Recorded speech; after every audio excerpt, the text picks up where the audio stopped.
ज़िंदगी से कभी प्यार ना करो, ये वफा नहीं करती। और मौत को कभी मत भूलो, ये किसी को धोखा नहीं देती।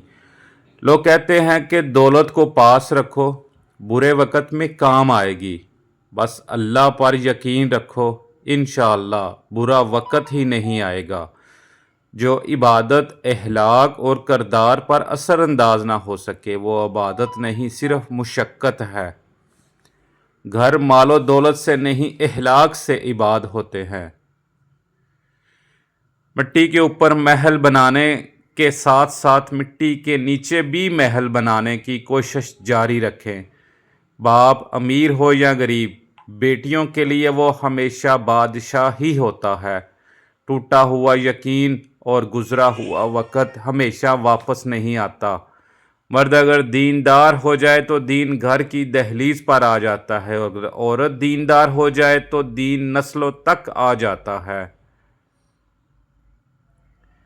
जब रिज़्क़ में कमी वाक़या होने लगे तो अल्लाह के हजूर कसरत से इस्तग़फ़ार करें।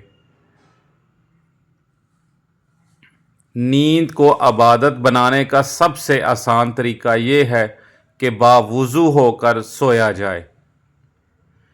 आंसुओं का जारी ना होना दिल की सख्ती की वजह से है, और दिल का सख्त होना गुनाहों की कसरत की वजह से है। कायनात में कोई इतनी शिद्दत से किसी चीज़ का इंतज़ार नहीं करता जितना अल्लाह अपने बंदे की तौबा का इंतज़ार करता है। ज़िंदगी का सबसे बड़ा रिस्क तो ये कि बग़ैर सोना। अल्लाह ताला ने औरत का रुतबा बहुत बड़ा रखा हुआ है। रहमत बनकर आती है और जन्नत बनकर चली जाती है। मायूस मत होना, अल्लाह सबसे ज़्यादा मायूस कुन लम्हात में अपनी उम्मीद बेचता है।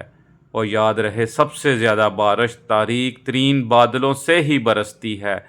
दोस्ती करना इतना आसान है जैसे मिट्टी पर मिट्टी लिखना, और निभाना इतना ही मुश्किल है जितना पानी पर पानी लिखना। जब से लोग अपने बुज़ुर्गों की दुआएं कम से कम लेने लगे हैं, तब से अपने दामन में दुआएं ज़्यादा से ज़्यादा भरने लगे हैं।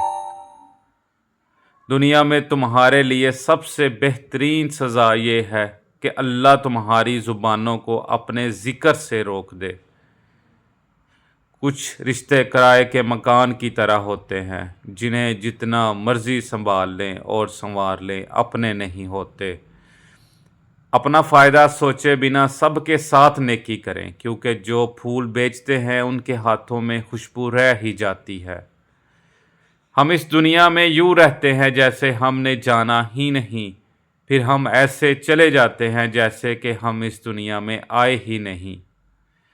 अल्लाह बेहतर करेगा, ये वो अल्फाज हैं जिससे इंसान की सारी परेशानियां ख़त्म हो जाती हैं। जब कुछ लोग रोते हैं तो इसलिए नहीं कि वो कमज़ोर होते हैं, बल्कि इसलिए कि वो मजबूत रह रह कर थक चुके होते हैं। इल्म कैसे मिलता है? अपने मोहसन का नाम बताओ, उसके एहसानात बताओ, उसके काम बताओ, इल्म मिलना शुरू हो जाएगा। इल्म अता से मिलता है, इल्म निगाह से मिलता है। इल्म उस वक़्त तक नहीं मिल सकता जब तक कोई अता करने वाला ना हो।